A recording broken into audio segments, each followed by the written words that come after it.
e nós já estamos de volta com o nosso cotidiano. Você tem alguma dúvida, sugestão para a Fernanda, inclusive, que está fazendo hoje parte do nosso cotidiano? Envie e-mail aqui para a gente, para o comunicação@redengt.com.br, que a nossa produção vai ver o que você está falando sobre a gente, tirar todas as suas dúvidas e trazer o seu profissional aqui no nosso palco. Hoje eu recebo a Fernanda Marques, que é nutricionista, e hoje está falando um pouco sobre alimentação saudável no inverno, que para mim é muito difícil. Eu acredito que para o seu cotidiano também seja algo complicadíssimo, porque as pessoas comem mais besteira, até porque não tá naquele famoso projeto verão. Exatamente. Que todo mundo fala. Então essa hora, você vai pra academia, tá vazio, não tem ninguém. Só tem de fato aquela galera que gosta de malhar. O projeto verão só começa lá em setembro, outubro, que vai começando a esquentar.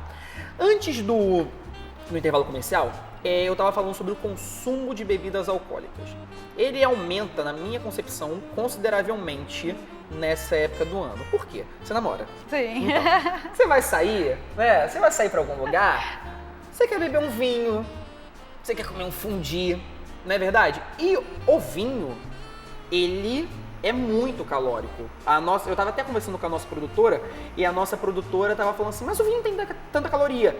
Ledo engano? Ledo engano. Tem bastante caloria. Na verdade, toda bebida alcoólica ela é bem calórica. Porque o álcool tem, em média, para 1 mililitro de álcool, tem em média 7 quilocalorias. Tá, então explica pra gente em modo real. Modo real. Uma taça de vinho. Uma taça de vinho tem em torno, dependendo do vinho, de 200, 300 calorias na taça. O quê? Exatamente. Principalmente 200 calorias na taça. Taça. Na taça. Conforme aumenta o teor alcoólico do produto em questão, aumenta consequentemente as calorias. Então, na verdade, é algo bem calórico. Entendi. E como é que eu faço para desfrutar, então, uma boa bebida sem isso prejudicar, de fato, a minha balança? Porque a gente, não vamos negar, a gente escorrega um pouco no inverno, né? É verdade? Sim. Então, a gente vai lá pro vinhozinho, que junta mais amigos, dá aquela aquecida. Eu, por exemplo, não consigo tomar vinho no verão, porque eu vou ficar suando inteiro. Mas como é que eu faço, então, para conseguir desfrutar sem alterar o resultado da minha balança? Na verdade, todos esses conceitos de comida, etc., a gente não pode esquecer que são conceitos culturais, sociais, então eles trazem ali pra gente um conforto também em outros aspectos, se não os sensoriais, né? No caso do vinho e no caso de qualquer outro alimento, você tem que sempre pensar no equilíbrio. Então, é claro, consumir com moderação, de preferência já tá dando uma risadinha. Isso, é muito... Você falar consumir com moderação, porque... Gente, eu tô falando de ideia até mesmo de restaurante. Você tá pagando por aquilo.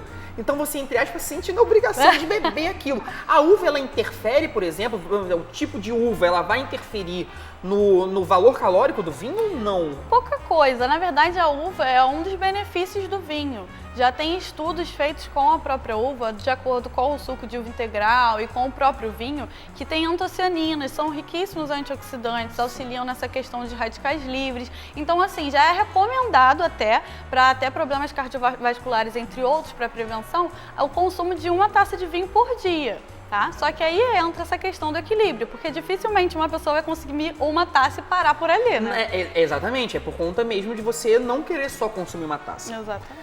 A Bela Gil, para você aí de casa que não conhece a Bela Gil, ela, além de ser filha do Gilberto Gil, ela é uma excelente, na minha opinião, nutricionista, cozinheira. Ela é formada em Nova York, se não me engano, ela morou anos lá e hoje ela é responsável por um programa de TV de muito sucesso e que é voltado para a culinária saudável. Ela deu uma entrevista no ano passado para Marília Gabriela, na TV a cabo, dizendo que ela não recomenda, isso eu quero saber a sua opinião como Fernanda nutricionista, que ela não recomenda o consumo de frutas no inverno, porque ela diz que as frutas, elas podem resfriar o seu corpo. Por quê? Porque você está no verão, você come bastante fruta para você se sentir um pouco mais, dar o passo frescor. Isso foi o que ela disse, não sei se está certo. Ela falou que ameniza a temperatura do seu corpo, diminui um pouco a temperatura do seu corpo. E ela não recomenda isso no inverno, ela não recomenda a utilização da fruta no inverno. Eu queria saber a sua opinião sobre isso e se você concorda com ela, como que a gente pode transformar a fruta, entre aspas, de inimiga do inverno como amiga do inverno? Acho que assim, na verdade, você pode sim consumir a fruta, mas foi como eu falei, o organismo ele pede por alimentos mais calóricos. Então, justamente nessa questão da temperatura, você pode usar a fruta, por exemplo, assada ou no próprio forno. Fica sensacional, um pouquinho de canela. Sem nada. Não, pode botar um pouquinho de canela, o próprio óleo de coco, fica bem interessante. Então, assim, só utilizar essas diversas substituições e preparo mesmo, diferentes preparos e se adaptar a cada época do ano. Cada época pede mais um tipo de alimento. Mas no você inverno, concorda com ela? Que na verdade, a fruta ela pode até mesmo prejudicar a sua... Estou falando muito entre aspas, tá, gente? De um modo bem específico com o que ela está falando. Ela pode ocasionar, por exemplo, um resfriado em você por conta da temperatura dela? Não, assim, eu não concordo porque, por exemplo, as frutas cítricas, que são riquíssimas em vitamina C, são excelentes aliadas nesse sentido, principalmente dos resfriados. Se você consumir a fruta com casca, com uma fonte legal de fibras, não tem por que retirar da alimentação, principalmente nessa época que tem uma exigência maior do sistema imunológico, muitas pessoas ficam mais debilitadas, têm resfriados, etc. Então, eu acho interessante fazer uso sim. Falamos de frutas e agora eu também vou focar em algo que é bem normal no inverno, que são as verduras e os legumes. Saladas são consumidas bruscamente no verão, chega no inverno as pessoas completamente esquecem desses produtos. Como que eu posso trazer eles para o inverno? Justamente. Normalmente se esquece muito dessa questão da salada crua, né? Não se come tantos folhosos. Não, e até mesmo falar tipo legume e tal. Eu não vejo ninguém comendo cenoura e couve no inverno e inhame. Como que eu É mais difícil. Então, na verdade, a clássica sopa é uma excelente substituição. Pode fazer com os próprios folhosos, espinafre, couve, escarola, botar na própria sopa, tá? Picadinho ou refogado. Lembrando sempre dessas preparações mais quentes, que são mais de fácil aceitação nessa época do ano. E próprios legumes, ou refogados, ou no próprio forno, na própria sopa também. Fica bem interessante, você consegue dar um sabor com as ervas finas, as diversas ervas de hortinha. Fica bem interessante também. Entendi, mas só que as pessoas, agora eu vou falar como o Rafael mesmo, as pessoas às vezes acham sopa sem graça. Né? Você vai tomar tipo uma sopa de inhame, tipo inhame com água e sal.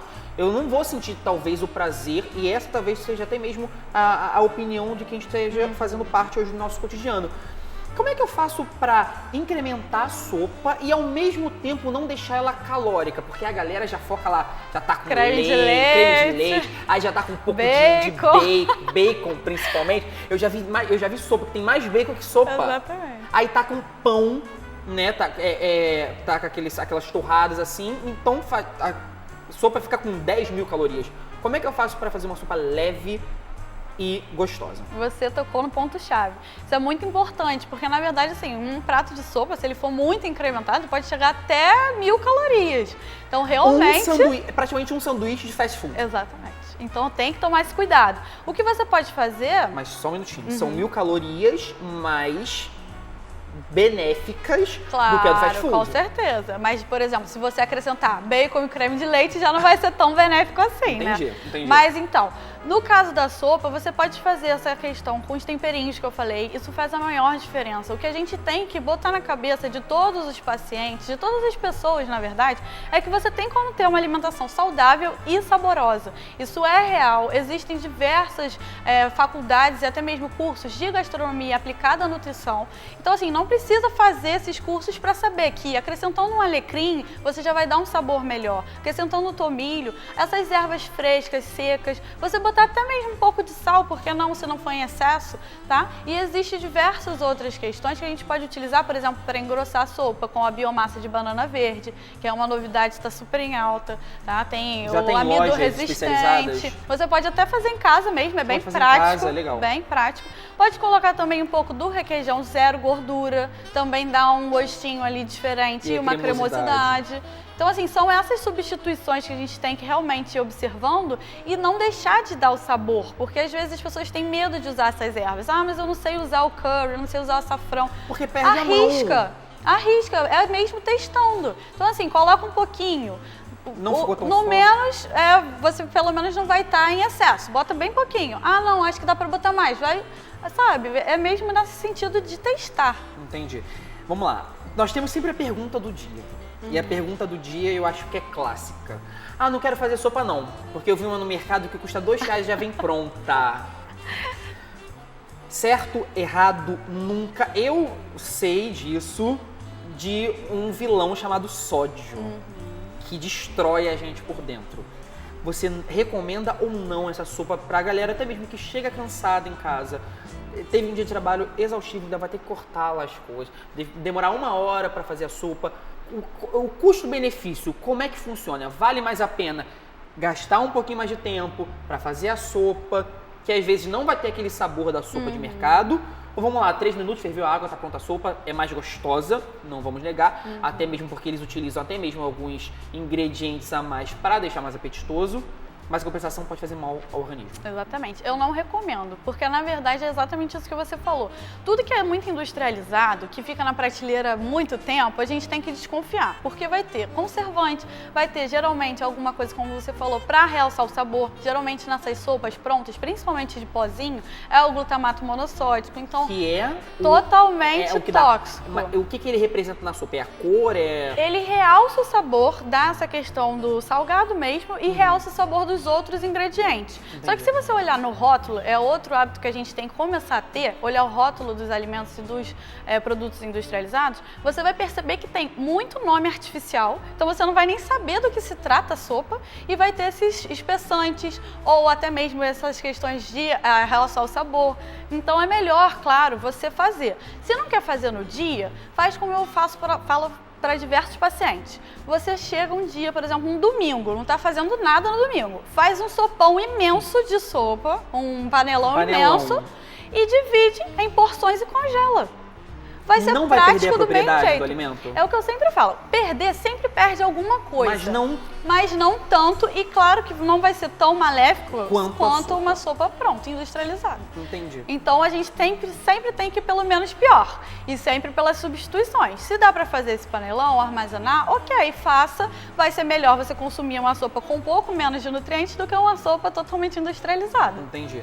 A última pergunta que eu quero fechar a nossa conversa é a seguinte: tem algum alimento que você, como nutricionista, pode considerar que transcende todas as estações do ano? Por exemplo, o que vai fazer bem para mim no outono, no inverno, no verão e na primavera, que ele auxilia no meu organismo, que ele não vai ser calórico, que ele vai conservar o meu corpo, o meu organismo em geral. Tem algum alimento que transcende? Porque tem frutas que às vezes dão mais no inverno, tudo é muito sazonal.